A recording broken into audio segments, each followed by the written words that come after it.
Muito bem, minha gente queridíssima, estamos de volta agora para tratar do Conselho Nacional dos Direitos Humanos. Vejam bem, o Brasil ele foi se inserindo aos poucos no direito internacional dos direitos humanos. É claro que os nossos esforços durante os 21 anos da ditadura não geraram muitos frutos, não é? Olha só, em 1964, 2 semanas antes do golpe militar, foi criado no âmbito do governo federal o Conselho de Defesa dos Direitos da Pessoa Humana. Imaginem vocês o que um conselho em defesa dos direitos das pessoas pôde fazer durante o regime militar. Quase nada, não é? Não havia, pessoal, atmosfera política, social, histórica para um conselho em defesa dos direitos, né, da pessoa exteriorizar a sua vontade, progredir e promover mudanças sociais. No ano passado, em junho de 2014, o antigo conselho foi extinto e deu nome a um novo conselho, ao Conselho Nacional dos Direitos Humanos. Turma, essa é uma instância administrativa que inspirou a criação de vários outros conselhos no âmbito estadual e no âmbito também municipal. São conselhos dos mais distintos, em defesa dos direitos humanos, para coibir a violência, em defesa da mulher, né, contra racismo. Vários órgãos de classe, como, por exemplo, a OAB, também possuem internamente comissões em defesa dos direitos humanos. Então, eu trouxe aqui trechos da Lei 12.986, de 2 de junho de 2014, que eu acho que também pode vir a ser explorada no nosso concurso. Olha só, a lei, aqui em referência, ela transformou o antigo Conselho de Defesa dos Direitos da Pessoa Humana, conselho criado pela Lei 4319, de 16 de março de 64, em Conselho Nacional dos Direitos Humanos. Olha só.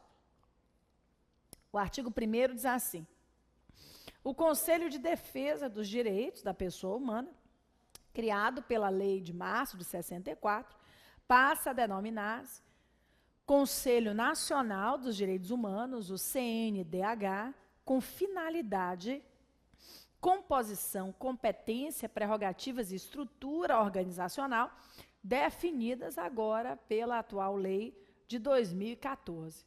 Eu separei, lógico, não todos os artigos da lei, mas alguns que eu acho que são, assim, indispensáveis. O CNDH tem por finalidade a promoção e a defesa dos direitos humanos mediante ações preventivas, protetivas, reparadoras e sancionadoras das condutas e situações de ameaça ou violação desses direitos. Então, aqui, gente, nós temos uma atuação preventiva, uma atuação repressiva, uma atuação de proteção aos direitos humanos. Olha só, esse parágrafo 1º também é importante porque ele define o que é, em termos, não é, da preservação pelo Conselho, direitos humanos. Olha só, constituem direitos humanos, sob a proteção do CNDH, os direitos e garantias fundamentais, individuais, coletivos ou sociais, previstos em quais diplomas na nossa Constituição ou nos tratados e atos internacionais celebrados pela República Federativa do Brasil. Então, nós temos aqui a proteção aos direitos de primeira e segunda geração. Parágrafo 2º diz assim: a defesa dos direitos humanos pelo CNDH independe de provocação das pessoas ou das coletividades ofendidas. Ou seja, gente, é um órgão permanente, não é, de proteção aos direitos humanos, de primeira, de segunda geração. E aí, quais são os membros do Conselho? Olha só. O Conselho é integrado pelos seguintes membros. Bem, representantes de órgãos públicos, e aqui a gente tem o secretário especial dos direitos humanos, o procurador-geral da República, deputados, senadores, um de entidade de magistrados, um do Ministério das Relações Exteriores, Ministério da Justiça, Polícia Federal, Defensoria, representantes da sociedade civil também. Então, vamos lá. Nesse primeiro bloco, nós temos quais são os representantes, né, na comissão dos órgãos públicos. Então, aqui a gente tem o Ministério Público, o Governo Federal, seus ministérios, a Polícia, a Defensoria, magistrados, deputados, senadores. E aqui a gente tem, na parte dos representantes da sociedade civil, da Ordem dos Advogados do Brasil, né, indicado pelo Conselho Federal da entidade, 9 de organizações da sociedade civil de abrangência nacional e com relevantes atividades relacionadas à defesa dos direitos humanos, né, representante do Conselho Nacional dos Procuradores Gerais do MP dos Estados e da União. Gente, prestem atenção.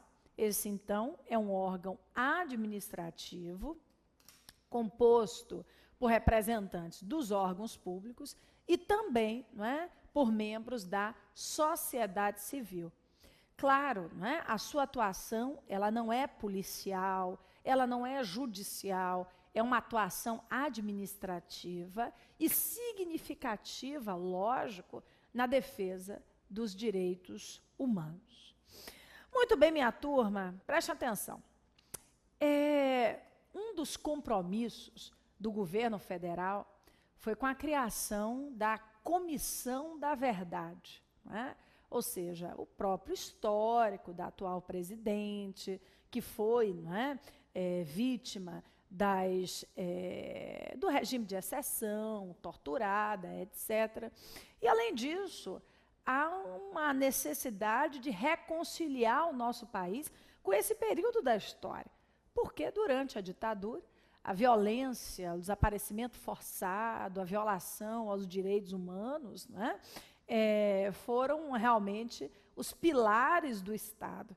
E para que o povo pudesse, talvez, olhar para o seu país de uma forma mais verdadeira, a Comissão da Verdade foi criada com o propósito de apurar, né, alguns, entre aspas, mistérios e responsabilidades do Estado durante um período da história brasileira.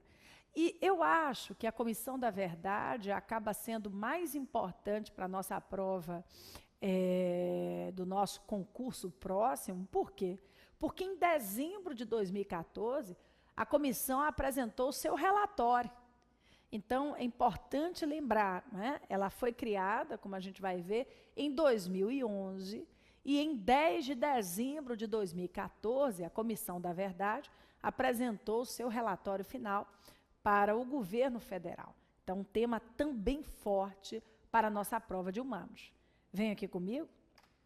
Olha só, a Comissão da Verdade foi criada pela Lei 12.528, de 2011.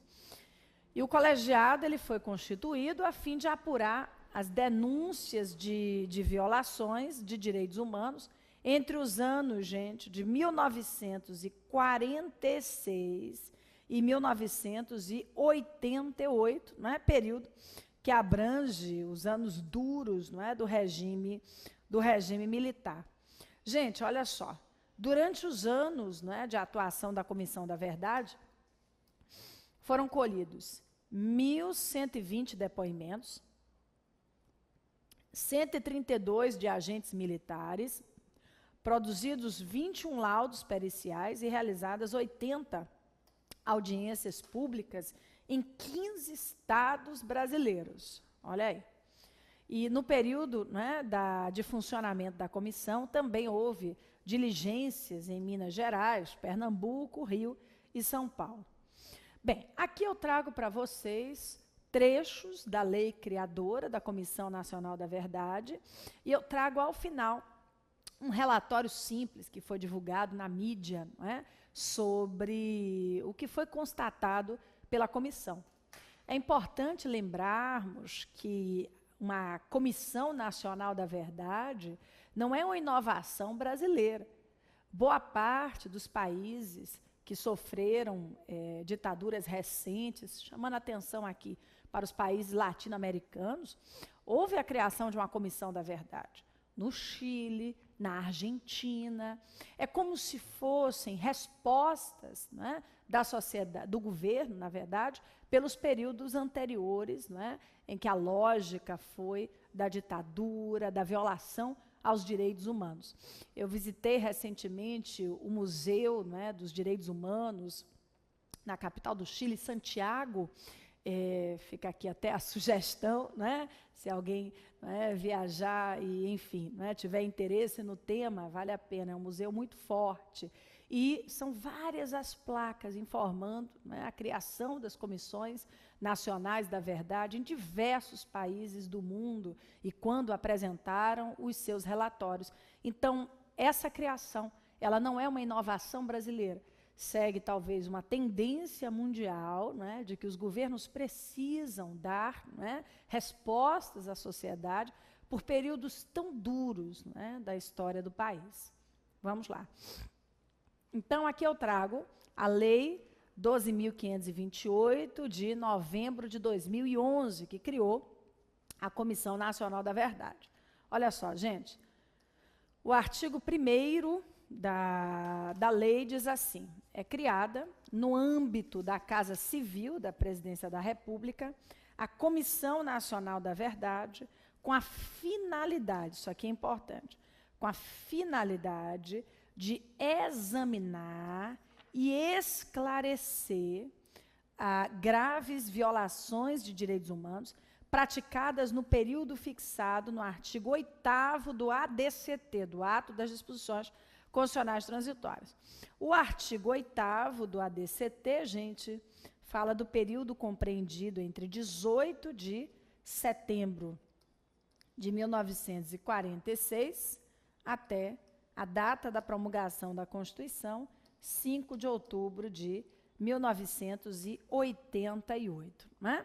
A fim de efetivar o direito à memória e à verdade histórica e também de promover a reconciliação nacional.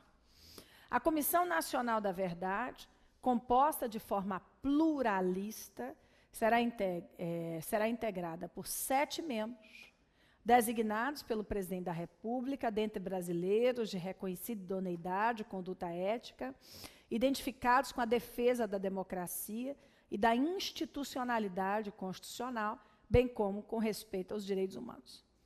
Não poderão participar da Comissão Nacional da Verdade aqueles que exerçam cargos executivos em agremiação partidária, com exceção daqueles de natureza honorária.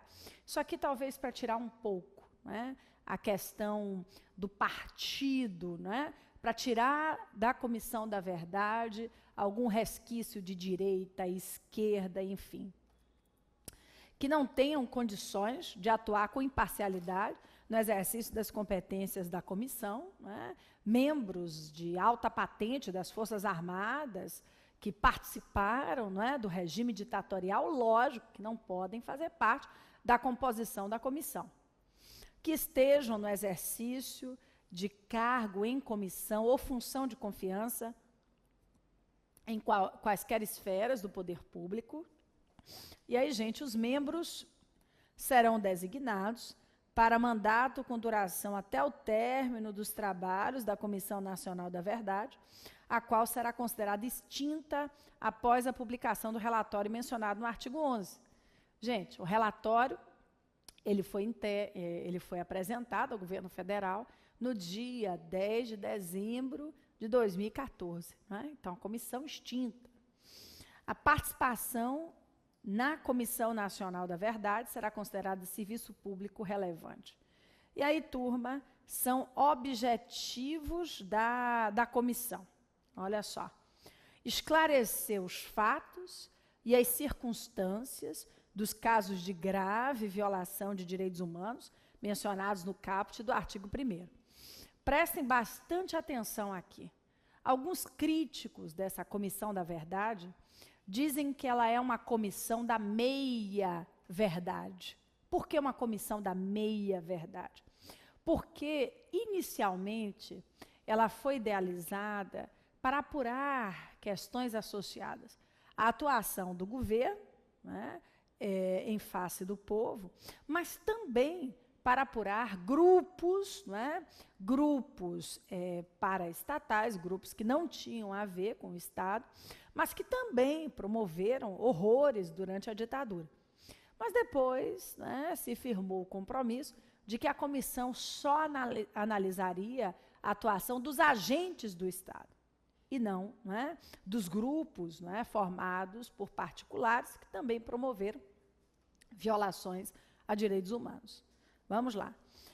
Promover o esclarecimento circunstanciado dos casos de torturas, mortes, desaparecimento forçado, ocultação de cadáveres, sua autoria, ainda que ocorridos no exterior.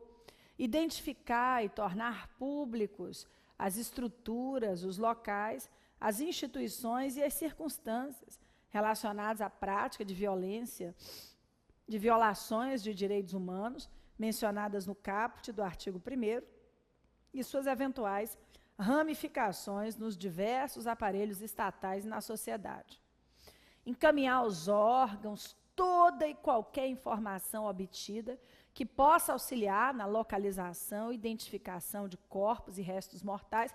E aqui eu lembro a vocês o seguinte: a comissão ela não tem poder de julgamento, ela não tem poder, não é, de realizar atos privativos, não é, de outras autoridades. Por quê? Não é? Ela vai encaminhar, ela é um órgão administrativo. Colaborar, olha aí, colaborar com todas as instâncias do poder público para a apuração de violações, não é, de direitos humanos, recomendar a adoção de medidas e de políticas públicas para prevenir violação de direitos humanos, assegurar sua não repetição e promover a efetiva reconciliação nacional, promover, com base nos informes obtidos, a reconstrução da história dos casos de graves violações de direitos humanos, colaborar para que seja prestada assistência às vítimas de tais violações.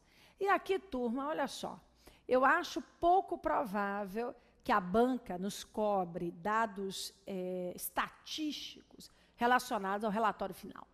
É muito mais fácil enfrentarmos uma cobrança, não é, de um trecho expresso da lei que criou a Comissão da Verdade e também, né, sabermos que a comissão já apresentou seu relatório final em dezembro de 2014, do que esses dados mais estatísticos. De certo modo, para a gente sair um pouquinho da teoria, não é, eu achei importante incluir aqui para vocês, não é, num painel simples, trechos do relatório final da Comissão Nacional da Verdade. Relatório que foi, né, apresentado aí, organizado pela mídia, aqui eu coloco até a fonte. Né? Bem, olha só, conclusão sobre a repressão e tortura durante a ditadura. Bem, se concluiu que 377 agentes do Estado estiveram, né, diretamente envolvidos com a repressão. Mais de 500 sindicatos ficaram sob intervenção do Estado entre 64 e 70. Aqui, gente, mortos e desaparecidos na ditadura, 434. Desses 434, 210 desaparecidos, 191 mortos, 33, né, corpos localizados. Militares que a ditadura também perseguiu, mais de 6.500 militares, 3.340 da aeronáutica, 2.214 da Marinha, 800 do Exército, 237 das polícias estaduais. Lógico que esses não são, né, números exatamente reais, né, são números aproximados. Aqui eu coloquei o seguinte, que a indicação dos responsáveis no relatório da Comissão da Verdade não implicará em responsabilização jurídica dos acusados, já que a Comissão da Verdade não tem, como eu disse, não tem poder para puni-los. O relatório faz recomendações ao governo, entre as quais a de que os apontados como responsáveis de cometer crimes contra a humanidade respondam na justiça e a do reconhecimento pelas Forças Armadas da sua responsabilidade pelas violações de direitos humanos. Bem, gente, preste atenção. A criação da Comissão da Verdade não deixou todo o país contente, né? Muitos militares se recusaram a prestar depoimentos, não é, perante a comissão, o que também dificultou, lógico, a sua atuação. Vem aqui comigo, eu já falei sobre o tema e volto aqui a dizer. O tema já foi tratado pelo Judiciário em 2010, quando o STF julgou uma ação da OAB que pedia que fosse declarada não recepcionada a lei de anistia. Lembra? Quando nós falamos aqui em sala sobre o caso Lund, né, que chegou à Corte Interamericana de Direitos Humanos, nós falamos sobre essa decisão, né, do STF aqui. Venham comigo, olha só, por maioria absoluta, o Supremo apoiou a tese que garantiu a validade da lei de anistia para os delitos cometidos pelos dois lados, né, durante a ditadura militar, beneficiando de forma recíproca tanto os agentes de Estado quanto os que aderiram à luta armada contra a ditadura. Eu disse a vocês que, segundo a decisão da Corte Interamericana, a lei de anistia não deve ser mantida, não é? E o Supremo Tribunal Federal entendeu pela sua compatibilidade com a nossa atual Constituição.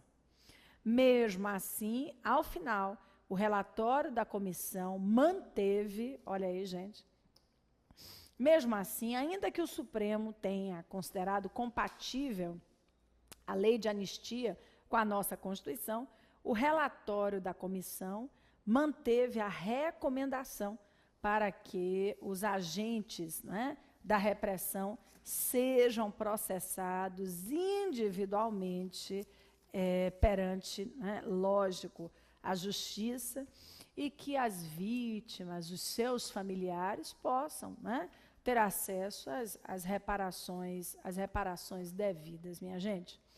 Olha aqui eu trago um trechozinho.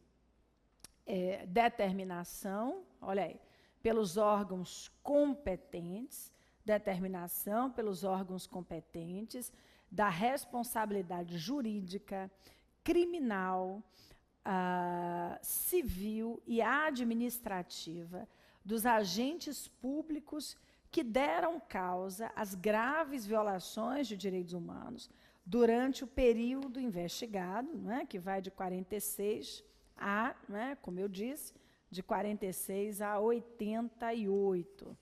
Que sejam instaurados processos voltados à responsabilização dos autores das violações, inclusive na esfera criminal, bem como o direito das vítimas e seus familiares à obtenção das devidas reparações, né? Afirmou aí a comissão no seu relatório. Com relação aqui aos militares, olha para isso. Em relação aos militares, o texto diz que é imperativo o reconhecimento da responsabilidade institucional das Forças Armadas por esse quadro terrível. Impõe-se o reconhecimento de modo claro e direto como elemento essencial à reconciliação nacional e para que essa história jamais se repita. Bem, né? Vamos Vamos esperar que as Forças Armadas reconheçam formalmente, não é, a participação ativa e absurda na repressão durante a ditadura no país. Turma querida, vamos mudar de tema. Vejam só, nosso próximo assunto é o Tribunal Penal Internacional. Um tema que se torna ainda mais importante após a emenda 45 de 2004, constitucionalizar o tribunal, ao inserir lá no artigo 5º o parágrafo 4º. E o parágrafo 4º do artigo 5º, ele nos diz o seguinte: o Brasil se submete à jurisdição de Tribunal Penal Internacional, a cuja criação tenha manifestado adesão. Gente, o TPI, né, o Tribunal Penal Internacional, com jurisdição permanente, com sede em Haia, na Holanda, né? O TPI ele foi desejado durante muitos anos, logo com o final da Segunda Guerra Mundial, porque se queria, lógico, que os grandes líderes responsáveis pelo massacre, pela violência, fossem responsabilizados, né, e não saíssem impunes. Fora que alguns tribunais criados no pós-guerra, como o Tribunal de Nuremberg, como o Tribunal de Tóquio, foram muito criticados, porque, né, foram considerados verdadeiros tribunais de exceção, sim, criados após, né, o crime ter sido cometido para julgar aqueles criminosos. Então, pessoal, a criação do TPI representou um avanço muito significativo na defesa dos direitos humanos no plano internacional. Mas ele demorou de ser criado. O Estatuto de Roma é de 1998. E o TPI só entrou em vigor em julho de 2002, quando recebeu as assinaturas necessárias para o seu funcionamento. Flávia, o Brasil aderiu ao Estatuto de Roma, que criou o TPI, aderiu por meio do decreto 4388 de 2002. Ou seja, antes de a emenda 45 de 2004 constitucionalizar o TPI, o Brasil já havia manifestado adesão no processo de incorporação do Estatuto de Roma. Bem, tem algumas observações que a gente precisa fazer sobre esse importante tribunal, né? Nesse bloco vou falar mais um pouquinho, porque tem pouco tempo. No próximo bloco a gente reserva ao TPI e eu trouxe também algumas questões aí de revisão para apimentarmos o final, né, da nossa aula de hoje. Venham aqui comigo, olha só. Tribunal Penal Internacional. Alguns princípios norteadores do TPI. Gente, vamos colocar aqui. Princípio da complementariedade. Esse é um princípio muito importante. Vejam bem, quais são os tribunais responsáveis, a justiça responsável pelo julgamento de graves crimes? Gente, a Justiça Nacional, os tribunais, não é, inseridos, não é, nesse próprio país.